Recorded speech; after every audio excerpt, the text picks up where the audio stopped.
NEET പരീക്ഷ ക്രമക്കേട് ചൂണ്ടിക്കാട്ടി ധർമ്മേന്ദ്ര പ്രധാൻ രാജിവെക്കണമെന്നാവശ്യപ്പെട്ട് CJP നടത്തിയ പ്രക്ഷോഭം പ്രധാന്റെ രാജിയിലും പ്രക്ഷോഭത്തിന്റെ വിജയത്തിലുമാണ് കലാശിച്ചത്. പക്ഷേ സമരത്തിൽ പങ്കെടുത്ത വിദ്യാർത്ഥികൾക്കെതിരെ പോലീസ് FIR രജിസ്റ്റർ ചെയ്തു. ഇത് പിൻവലിക്കണമെന്നാവശ്യപ്പെട്ട് കേന്ദ്രവുമായി ഇപ്പോഴും തർക്കത്തിലാണ് CJP. ഇതിനിടയിലാണ് CJP സ്ഥാപകനായ അഭിജിത്ത് ദീപ് കെ ജീവിതത്തിലെ ഒരു പ്രധാനപ്പെട്ട തീരുമാനം മാറ്റിവെച്ച വാർത്ത മാധ്യമങ്ങളിൽ പ്രത്യക്ഷപ്പെട്ടത്.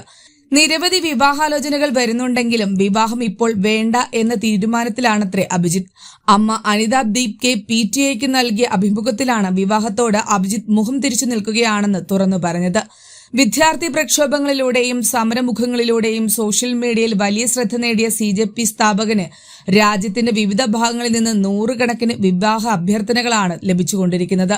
സമരവേദികളിലെ അദ്ദേഹത്തിന്റെ പ്രകടനങ്ങളും നിലപാടുകളും വലിയൊരു വിഭാഗം യുവാക്കളെ, പ്രത്യേകിച്ച് യുവതികളെ വലിയ രീതിയിൽ ആകർഷിച്ചിരുന്നു. കഴിഞ്ഞ 2 വർഷമായി നിരവധി വിവാഹാലോചനകൾ വരുന്നുണ്ടെന്നും എന്നാൽ ഇപ്പോൾ വിവാഹം വേണ്ടെന്നാണ് അഭിജിത്തിന്റെ നിലപാടെന്നും അമ്മ പറയുന്നു. സാമ്പത്തിക ഭദ്രത നേടിയ ശേഷം മതി വിവാഹമെന്നാണത്രേ അഭിജിത്തിന്റെ നിലപാട്. പഠനത്തിനു ശേഷം എന്തെങ്കിലും സമ്പാദിക്കട്ടെ, അല്ലാതെ എങ്ങനെ വിവാഹം കഴിക്കും എന്നാണ് മകൻ ചോദിക്കുന്നത്. നമുക്ക് ആവശ്യത്തിന് പണമുണ്ടെന്ന് അവനോട് താൻ പറഞ്ഞു, പക്ഷേ സ്വന്തമായി പണം സമ്പാദിക്കണമെന്നാണ് അവൻ ആഗ്രഹിക്കുന്നത് എന്ന് അമ്മയായ അനിത പറയുന്നു.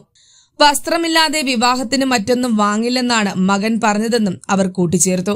എല്ലാ മാതാപിതാക്കളെയും പോലെ മകൻ വിവാഹം കഴിച്ചു കാണാൻ ആഗ്രഹിക്കുന്നുണ്ട്. എന്നാൽ അന്തിമ തീരുമാനം എടുക്കേണ്ടത് അഭിജിത്താണ്. ഞങ്ങൾ അവനുമായി ഇക്കാര്യങ്ങൾ ചർച്ച ചെയ്തിട്ടില്ല. സംസാരിക്കാൻ എവിടെ സമയം? ഞങ്ങൾ വീഡിയോ കോളിലൂടെയാണ് പലപ്പോഴും സംസാരിക്കാറുള്ളത്, അതും ആരോഗ്യകാര്യങ്ങൾ. അരമണിക്കൂർ സംസാരിച്ച് അവൻ ഉറങ്ങാൻ പോകും. മകന്റെ ഭാവിയെക്കുറിച്ച് ആശങ്കയുണ്ടെന്ന് പറഞ്ഞ അനിത മകന് സ്വന്തമായി ഒരു കുടുംബമുണ്ടായി കാണണമെന്നാണ് ആഗ്രഹിക്കുന്നതെന്നും പറഞ്ഞു. നിലവിൽ അഭിജിത്തിന്റെ ആരോഗ്യം മോശമാണെന്നും വീട്ടിൽ എത്തുന്നതിന് മുൻപ് നല്ലപോലെ വിശ്രമിക്കാൻ ആവശ്യപ്പെട്ടുവെന്നും അവർ കൂട്ടിച്ചേർത്തു.